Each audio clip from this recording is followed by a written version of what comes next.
খেতে পছন্দ করে না এমন মানুষ কমই পাওয়া যাবে। বিশেষ করে আমরা মেয়েরা তো শুটকি খেতে খুবই পছন্দ করি। আসসালামু আলাইকুম সবাইকে, আশা করছি সবাই ভালো আছেন। আজকে আপনাদের সাথে শেয়ার করছি নতুন আলু দিয়ে শুটকির ঘাটা। তাহলে চলুন দেখে নেই কীভাবে আমি আজকের এই শুটকির ঘাটাটি তৈরি করেছি। প্রথমে একটি কড়াইতে দিয়ে দিচ্ছি সরিষার তেল, তবে চাইলে আপনারা এখানে সয়াবিন তেলটাও ইউজ করতে পারেন। আমি সরিষার তেল দিয়ে করছি। দিয়ে দিচ্ছি রসুন কুচি। আমি এখানে রসুন কুচিটা বেশি পরিমাণে নিয়েছি। যে কোনো ধরনের শুটকির আইটেমে রসুনটা বেশি করে দিলে টেস্ট কিন্তু ভালো আসে। তারপর দিয়ে দিচ্ছি পেঁয়াজ কুচি। আমি পেঁয়াজ কুচি এবং রসুন কুচি একই পরিমাণ নিয়েছি। এখন আমি এই রসুন পেঁয়াজগুলোকে ভালো করে ভেজে নিব। অন্যান্য সব জেলা থেকে আমরা নরসিংদীর মানুষ কিন্তু শুটকি খেতে একটু বেশিই পছন্দ করি। বিশেষ করে আমি শুটকি খেতে একটু বেশি পছন্দ করি। আমি এখানে আরেকটু পরিমাণে তেল দিয়ে দিয়েছি। শুটকির আইটেমে কিন্তু তেলটাও বাড়িয়ে দিতে হয়, এতে করে টেস্ট ভালো আসে। আমি পেঁয়াজ এবং রসুন কুচিকে ভালো করে ভেজে নিয়েছি। এখন আমি দিয়ে দিব মরিচ বাটা। এই মরিচগুলো আমি শিলপাটায় বেটে নিয়েছি। আপনাদের বাসায় যদি শিলপাটা না থাকে তাহলে ব্লেন্ডারে আপনারা চাইলে এটা করে নিতে পারেন। সেক্ষেত্রে একটু বেশি পরিমাণে পানি দিয়ে ব্লেন্ডার করে নিতে হবে। পরবর্তীতে কষানোর সময় পানি না দিলেই চলবে।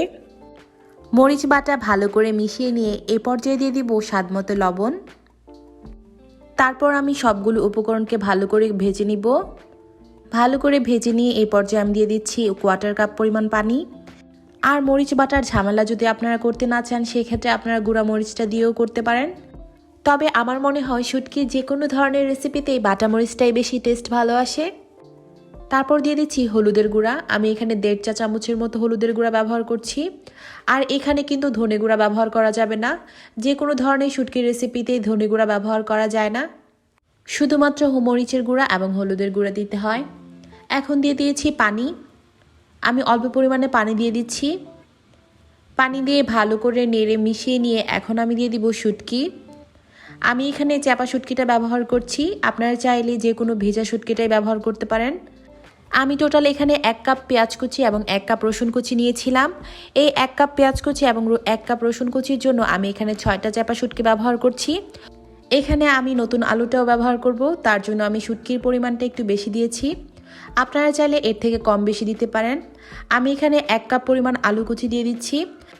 আপনাদের বোঝার সুবিধার জন্য আমি কিন্তু আবার বলে দিচ্ছি, আমি 1 কাপ পেঁয়াজ এবং 1 কাপ রসুন কুচি এবং 1 কাপ আলু কুচি ব্যবহার করেছি। এবং এই 3 কাপের জন্য আমি টোটাল 6টা চাপা শুটকি ব্যবহার করেছি। আপনারা চাইলে এর থেকে কম বেশিও করতে পারেন। আমি আলুটা দিয়ে ভালো করে একটু কষিয়ে নিয়ে এখন একটু পরিমাণে পানি দিয়ে দিয়েছি। যেহেতু আমি নতুন আলু নিয়েছি তার জন্য এতটুকু পানিতেই কিন্তু আমার এখানে আলুটা সিদ্ধ হয়ে যাবে। আপনারা যদি নতুন আলু না নিয়ে একটু পুরাতন আলু ব্যবহার করেন সেক্ষেত্রে একটু পরিমাণে পানি বেশি দিতে হবে। এখন আমি একটা ঢাকনার সাহায্যে ঢেকে দিচ্ছি। তো আমার এখানে প্রায় আলুটা সেদ্ধ হয়ে গেছে, আমি চেক করে নিয়েছিলাম। এখন আমি উপরের পানিটা শুকিয়ে নিব। আমি কিন্তু বেশি পরিমাণে তেল ব্যবহার করছি, আপনার উপরে যা দেখতে পাচ্ছেন সম্পূর্ণটাই তেল। পানিটা প্রায় শুকিয়ে গেছে। তো আমার শুটকির ঘাটাটা প্রায় হয়ে এসেছে। শুটকির ঘাটা বা শুটকি ভুনা যেটাই বলেন না কেন, এই রেসিপিটা কিন্তু অনেক স্বাদের। আপনারা একবার হলেও বাসায় ট্রাই করবেন। আশা করছি বাসায় সবাই চেটেপুটে খাবে। এখন এই শুটকির ঘাটাটা আমি চুলা থেকে নামিয়ে ফেলবো, একটি সার্ভিং ডিশে তুলে নিয়েছি। দেখতেই পাচ্ছেন কতটা লোভনীয় লাগছে, আর তেলগুলো কিন্তু ছেড়ে দিয়েছে। আশা করছি আমার আজকের রেসিপিটা ভালো লেগেছে। যদি ভালো লেগে থাকে তাহলে প্লিজ আমার চ্যানেলটা সাবস্ক্রাইব করবেন। আর যারা সাবস্ক্রাইব করেছেন তাদেরকে অসংখ্য ধন্যবাদ। দেখা হবে নেক্সট কোনো ভিডিওতে। সে পর্যন্ত সবাই ভালো থাকবেন, সুস্থ থাকবেন। আল্লাহ হাফেজ।